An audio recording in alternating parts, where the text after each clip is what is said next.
Hello guys, আজকে আমরা চলে এসেছিলাম এক শ্রাদ্ধ বাড়িতে, আমার মায়ের কাকার শ্রাদ্ধ। তা দেখো, এখানে তো আমাদের মেনুটা দেখিয়ে দিলাম, চলো তারপরে আসা যাক খাবারের দিকে।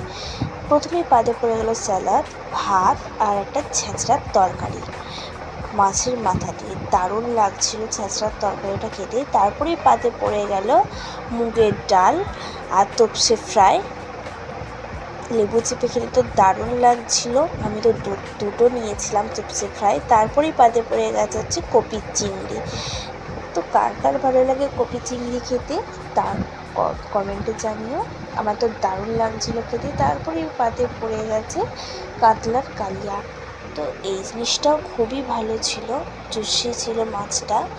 আর তারপরে পাতে পড়ে গেছে চাটনি, পাঁপড় আর লট চমচম কার কার খেতে ভালো লাগে অবশ্যই কমেন্ট করে জানিও। আর তারপরই পাতে পড়ে গেছিলো হচ্ছে সন্দেশ। তো দারুণ খেতে সন্দেশটা, আমি তো দুটো খেয়েছি।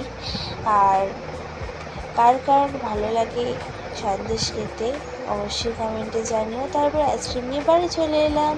ভিডিওটি ভালো লাগলে অবশ্যই লাইক, কমেন্ট, শেয়ার, সাবস্ক্রাইব করতে ভুলবেন না। Bye, love you watching.